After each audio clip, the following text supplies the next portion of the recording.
Бәріне сәлем, бүгін баялдыдан жасалатын тіске басар дайындаймыз. Бұны кейде ененің тілі, яғни тещин язык деп те атайды. Менімен бірге дайындауға шақырамын. Ең алдымен баялдыны жақсылап жуамыз, содан кейін барынша жұқа етіп кесеміз. Қаншалықты жұқа болса, соншалықты дәмді әрі қытырлақ болып піседі. Баялдыны тарелкаға саламыз, бетін тұз себеміз. Тұз баялдының ащы дәмін кетіреді және қарайтпайды.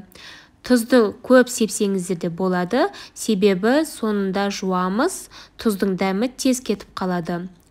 Тұзды баялдыны 10 минутқа қалдырамыз, жаңағы айтқандай ащы дәмін кетіру үшін.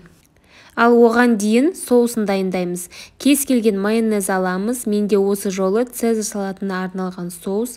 Үстіне тұз себеміз. Қара бұрыш, қызыл тәтті бұрыш және де сарымсақ, яғни чеснок. Чеснокты басқыштың көмегімен басып, езіп аламыз.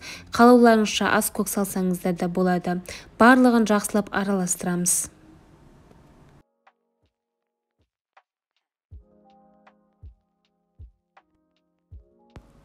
Енді баялдыны жақсылап жуып, кептіріп аламыз. Қызып тұрған майда екі жағынан қуырып аламыз. Баялды майды жақсы көреді, сондықтан күнбағыс майын аямай көбірек құйсаңыздар болады. Ең басында май қызуы үшін отты қатты қоямыз. Сосын баялдыны күйіп кетпес үшін ортасы піспей қалады, сырты күйіп кетеді. Олай істемес үшін отты орташа қойып аламыз. Ең соңында тағы да отты қатты қоямыз. Баялды жақсы пісуі үшін және де күйіп кетпес үшін газдың жануына да мән беру керек. Әр баялдыны қуырған сайын май құйып тұрамыз.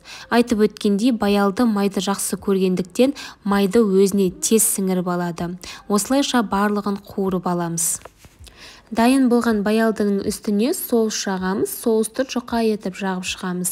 Үстіне қызанақ қойып, видеода көріп тұрғандарыңыздай орап шығамыз.